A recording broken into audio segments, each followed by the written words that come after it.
It seems like a lot of people found the town the same as you. I mean, I absolutely did. I had come to Colorado. It was beautiful. It was wonderful. I loved it here. I enjoyed all the people who I met. And I figured, what city should I go to? One with jobs and schools and not too big? I'll go Colorado Springs. And it's awesome. I mean, it's amazing. I tell my friends back in the Austin startup community, I'm like, come here. Because, I mean, at least for the next, I think, couple years, though we're moving so fast, I don't know if it's true, but you can be a big fish in a pond that's not as big as, say, Silicon Valley or Austin at this point. I don't know that that's going to be true in a couple of years, though. I think that we have, it's get in now. And start making a difference and becoming part of this community while it's still kind of a small town because I think we're on the path towards becoming a real powerhouse as far as communities and cities go. So we'll jump into your advice for business owners in a little bit. Maybe someone's about to take your advice and move here and set up their Yay! business here. We'd love to hear what additional advice you'd have for them. But let's hear your story first. How did you get into the line of work that you do? I have such an odd, eclectic background. Oh, I lost my headphone. Um, I went to undergrad. I have a degree in PR and journalism, and my first job out of college was at a market research and brand strategy firm, which was amazing. And I got to do incredible work that no 21-year-old should get to do, consulting with Fortune 500s about how to articulate a brand throughout their organization. This was when brand was new, not, kind of an old term. Then I went to law school. Then I came back and worked with that company again. And then I practiced law for a while. So I was bouncing back and forth between market research, brand strategy, and law for a while. But messaging, speaking, communicating, marketing, that's always sort of in my blood. And I feel like it's the same thing, whether you're talking to 12 jurors and trying to get them to do something, or you're talking to, a huge audience for a company or a product. And so I always on the side was doing these kind of consulting gigs where I'd help prep a executive speaker or I would help people refine their marketing material or something like that. Like I never thought of it as a business. I'd help people write their resumes. And it was just a way, once I had my first kid, that I was like, oh, I'll just make a little extra money doing this. Well, one day I actually sat down and looked at the numbers and I was like, I make more money doing my marketing stuff than I do as a lawyer. Because we had a small practice. It wasn't, I mean, if I was a big firm lawyer, it'd be a different thing. But, and so I was like, maybe I should actually pursue this seriously.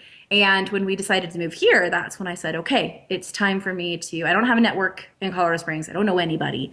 I've been in Austin for 20 years. So I knew, I mean, I didn't have to do the kind of marketing or relationship building that you have to do when you're new in business there. So I really started to articulate my value proposition. And at the time, I really thought I was going to do a lot more presentation consulting. I thought that that was going to be the thing that I was really, my goal was always to do market research, but I know that decision making for market research resides high up in an organization. And it's not the kind of thing where you can own, I mean, I guess you can own the keywords for it, but typically it's going to be based on a relationship. They're going to know that you're smart and capable and that you get them, and that's when they're going to bring you in to do it. It's very rare that somebody would just sort of randomly search for it. So I knew that I had to make those relationships in a new place. And I thought executive coaching, presentation coaching would be a good way to get to know those decision makers.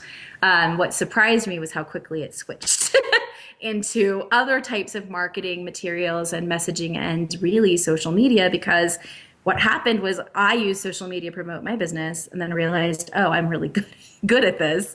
And it's a gap in the market that people haven't figured out what to do with it. There's always new platforms coming online, and people tend to treat it more like a technology than like communication tool, which then leads them to hire IT type people instead of messaging type people, which causes problems down the road. Not to say that there aren't amazing IT people who can do it, but generally it should be treated more like a PR marketing customer service function and less like an advertising function or an information technology function.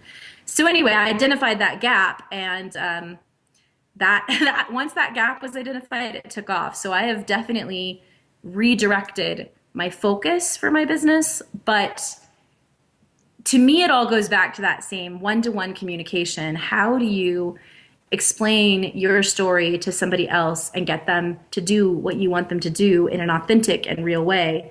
And like I said, it goes back, jury trials are no different than Twitter or Facebook, or I mean, it's communicating with people. And what I love about social media was, to me, it combined the two aspects of messaging that I loved the most. One was how to tell your story, but the other was hearing what the other side has to say, hearing what your audience has to say. That's what market research is. So you used to have to go to really extensive lengths to hear what people think. Now they'll tell you straight up all day long. And if you're listening, you can learn a lot of stuff from them. So social media to me combines those two things, messaging and listening, and two-way communication, where for a million years we've had to do it one way. And we've been estimating or guessing at what our audience wants. And now we know.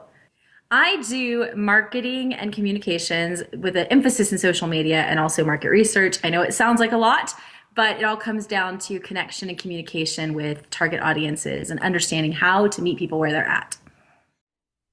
Listeners, thank you for tuning in to Central Colorado Springs Advice Givers Podcast. If you have a question, email me at lauren@centralcoloradosprings.advicegivers.com. That is lauren@centralcoloradosprings.advicegivers.com. Go to iTunes, leave us a review, and leave us some feedback. This is a conversation. We do want to hear from you. Please tell us what you think. Subscribe on iTunes. That'll help us reach more people so that all together we can keep making Colorado Springs better. Thank you for tuning in.